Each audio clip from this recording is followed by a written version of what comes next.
ინგლისური ენის ტესტის მოსმენის დავალება. You will see the questions on the monitor. Please do the tasks while listening. If you don't hear the recording well, please raise your hand.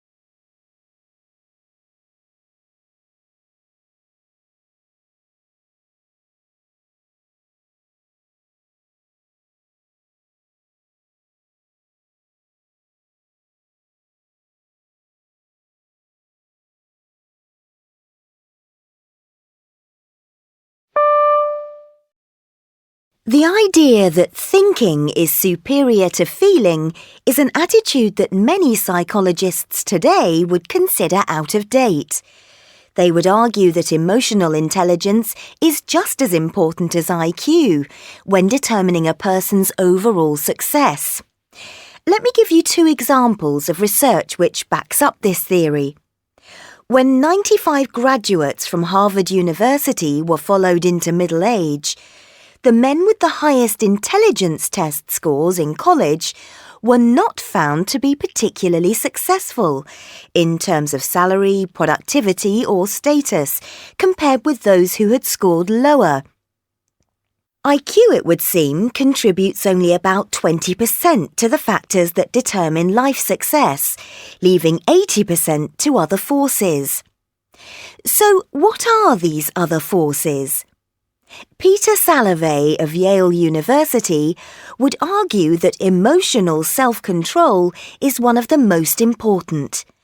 He conducted an experiment with a class of 4-year-olds.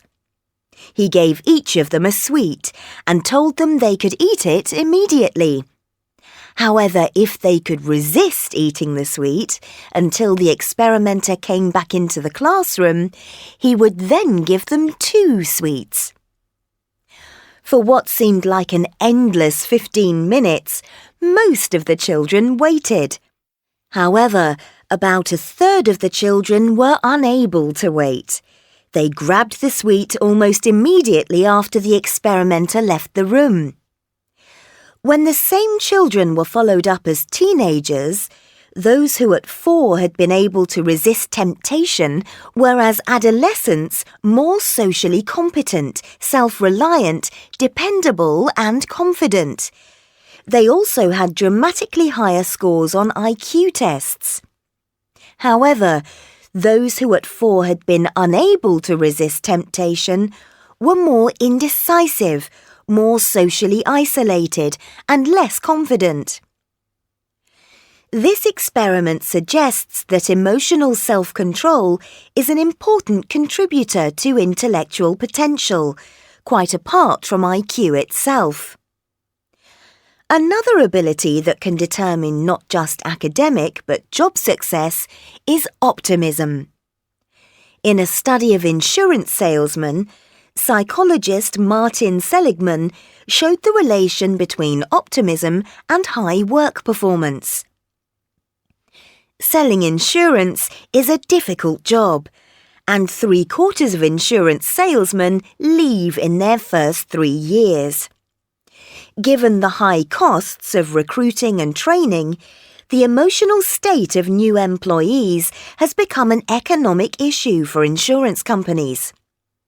Seligman's study found that new salesmen who were natural optimists sold much more than salesmen who were pessimists and were much less likely to leave in the first year. Why? Because pessimists think failures are due to some permanent characteristic in themselves that they cannot change, whereas optimists believe they are due to something temporary that can be changed. They believe they can succeed next time round.